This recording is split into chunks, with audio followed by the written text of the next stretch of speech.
Bonjour à tous et bienvenue au TGS 2023. Cette année encore, on va faire un petit tour des stands, voir ce qui se passe. Et je peux vous promettre déjà qu'il y a pas mal de néo-rétro. La tendance rétro est de plus en plus forte. Et on sent l'impact même au TGS avec par exemple la présence de stands comme Tatsujin qui sont des anciens de tour à plan. Et donc on va pas discuter plus longtemps et je vous propose de faire un tour tout de suite. Allez, c'est parti. Et c'est parti pour l'événement annuel sur le jeu vidéo au Japon, le Tokyo Game Show. Cette année encore, l'équipe de Netageo vous propose une petite balade pour découvrir les stands de l'édition 2023. Une édition qui proposait énormément de jeux à voir et à tester. Le Tokyo Game Show de 2023 semble avoir battu son record en nombre d'exposants. Il est question de 787 sociétés ou organismes. Mais on remarquera tout de même, une fois de plus, l'absence des grands constructeurs comme Sony PlayStation, Microsoft et Nintendo.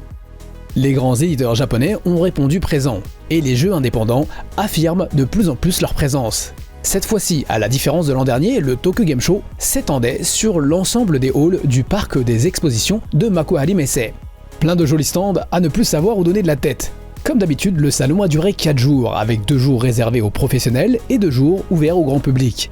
Lors de la première journée réservée aux professionnels, il a fait particulièrement chaud, à l'extérieur mais aussi dans le salon.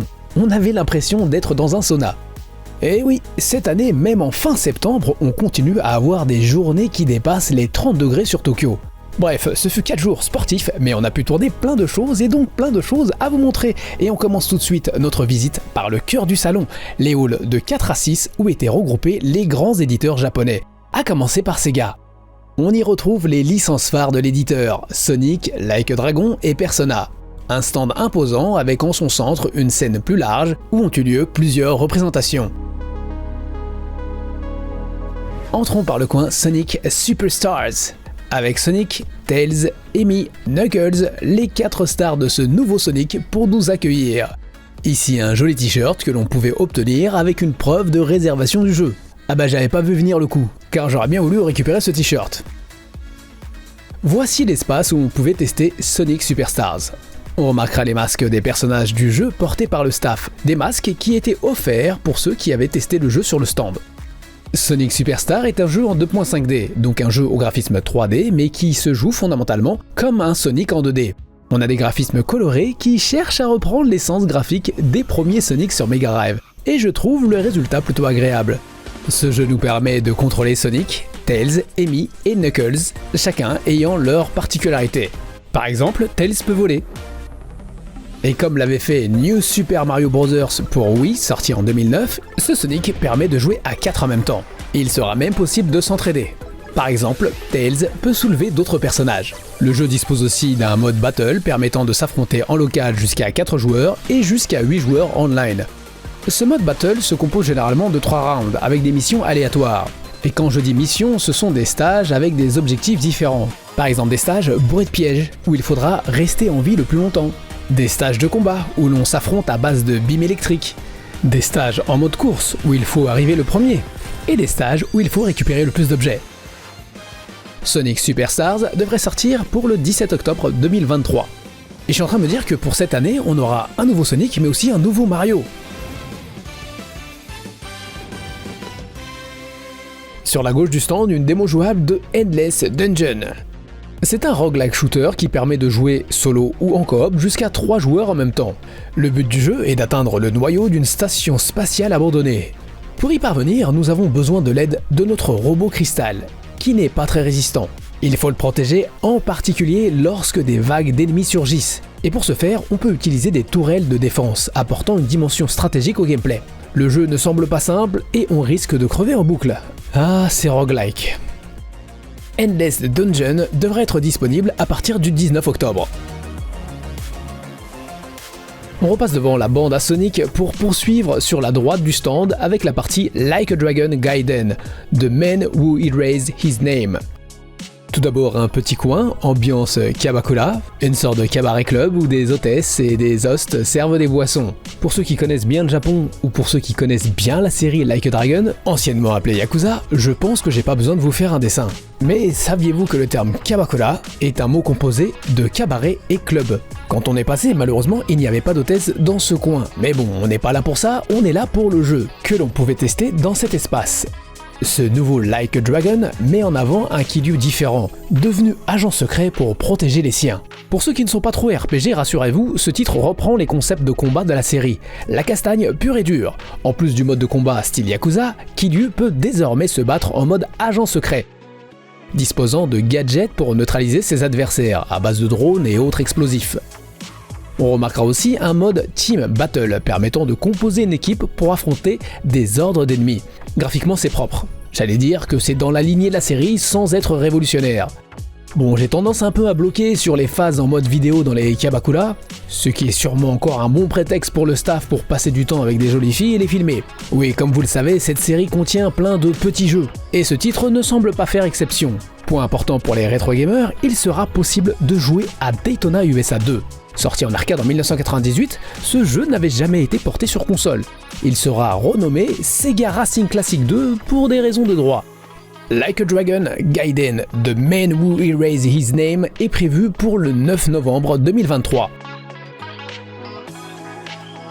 Juste à côté, il y a le coin Like a Dragon 8 ou Like a Dragon Infinite Wealth.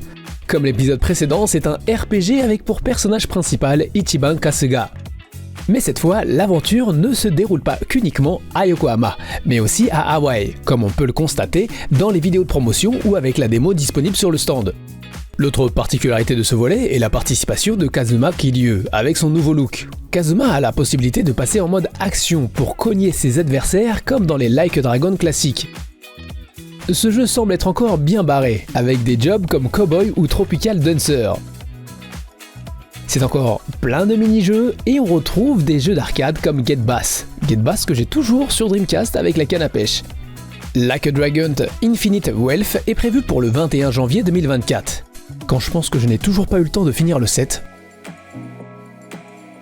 Allez, passons au coin Atlus avec cette figurine de Aegis issue de Persona. C'est ici que l'on pouvait essayer le remake de Persona 3, Persona 3 Reload. Ce RPG est sorti à l'origine en 2006 sur PS2, puis en 2007 sortira la version FES, toujours sur PS2. La version FES ajoute un certain nombre d'éléments, comme l'ajout de Persona, de nouvelles missions, ainsi que l'ajout d'un mode difficile. En 2009, Persona 3 sort aussi sur PSP, avec la possibilité de jouer avec un autre personnage, permettant de voir l'histoire sous un autre angle. Je me souviens avoir été déçu parce qu'il n'y avait plus de phases animées sur PSP, ce que l'on peut comprendre à cause de la capacité plus limitée des UMD par rapport aux DVD. Pour ceux qui ont oublié, les UMD ce sont les disques de la PSP. Pour cette version PSP, dans les phases hors donjon, on ne peut plus se déplacer librement dans un environnement 3D, par exemple dans l'école ou dans la ville.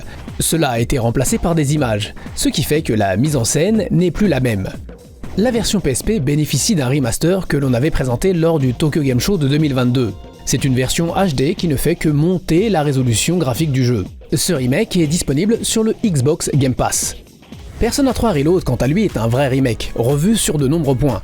Graphisme, caractère design, voix, interface, système de jeu, ajout de scénario.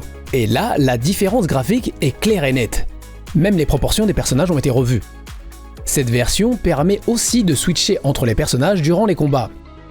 Pour cette émission, j'ai relancé une partie de la version PS2, et après 3 heures, j'étais toujours dessus. C'est pour vous dire à quel point je trouve aujourd'hui encore ce titre prenant.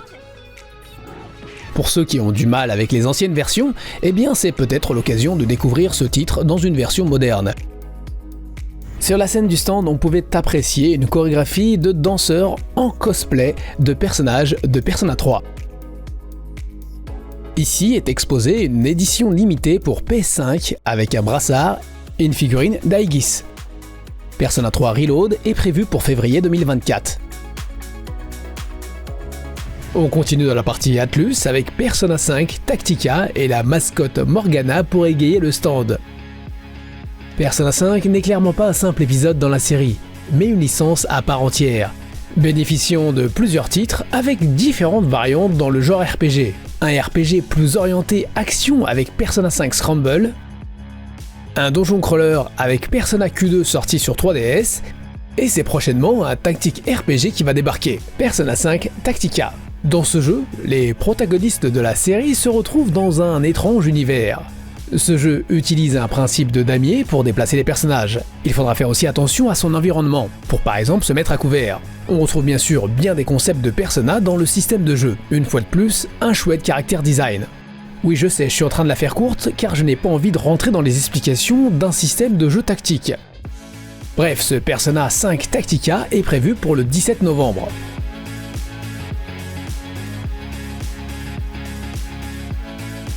J'aurais bien voulu en savoir un peu plus sur Unicorn Overlord, un tactique RPG Atlus Vanillaware. Vanillaware à qui on doit entre autres Princess Crown sur Saturn. Malheureusement, il n'y avait qu'une vidéo de promotion et pas de démo jouable sur place. Et comme on peut le constater dans cette vidéo, les graphismes me semblent plutôt sympathiques, surtout pour les amateurs de 2D. J'ai comme l'impression d'y voir des concepts de 13 sentinelles dans les phases de combat, avec les troupes qui se déplacent simultanément. Pour l'instant, on sait que Unicorn Overlord est prévu pour le 8 mars 2024. On passe derrière le stand où est exposé les jeux partenaires de Sega, avec ici un jeu Kimetsu no Yaiba, ou Demon Slayer Kimetsu no Yaiba Sweep the Board. C'est un party game dans l'univers de Demon Slayer. Sur le principe des jeux de société comme le jeu de loi, on se déplace de case en case avec des dés, et comme pour Mario Party, il y a différents mini-jeux et événements en fonction des cases sur lesquelles on tombe. Ce jeu permet de jouer jusqu'à 4 en même temps. Demon Slayer Kimetsu no Yaiba Sweep the Board est prévu pour Switch courant 2024. Ici on pouvait tester la version PS5 de Atlas Fallen, un jeu d'action-aventure disponible depuis août hors du Japon. Et pour le Japon, il faudra attendre décembre. Ce jeu m'avait tapé à l'œil lorsqu'ils avaient montré la première vidéo de promotion, plaçant mes espoirs à un poil plus haut au niveau graphique. Malgré tout, cela reste tout de même joli. Le gameplay aussi ne semble pas être en reste. Dans ce coin, des postes permettant de jouer à Enotria The Last Song. C'est un jeu à la Dark Souls développé par Diama Games, un studio basé à Milan. D'ailleurs, l'Italie sera le cadre de ce titre qui me semble prometteur. D'autres titres étaient disponibles en démo, comme Payday 3. C'est un FPS où on joue un gangster avec des concepts assez intéressants au niveau du gameplay, où il ne suffit pas simplement de tirer sur tout ce qui bouge. Toujours dans les FPS, il y avait Stalker 2 Heart of Chernobyl, que je trouve graphiquement bien fait, mais l'ambiance est particulière. Et puis My Time Sunrock ou Hot Wheels Unleashed 2. Mais on va s'arrêter ici pour le stand de Sega, car il y a bien d'autres stands à vous montrer. Merci d'avoir regardé cette vidéo jusqu'au bout, j'espère que ça vous a plu, et je vous dis à très bientôt pour une autre vidéo sur le Tokyo Game Show. Salut de wa, sayonara!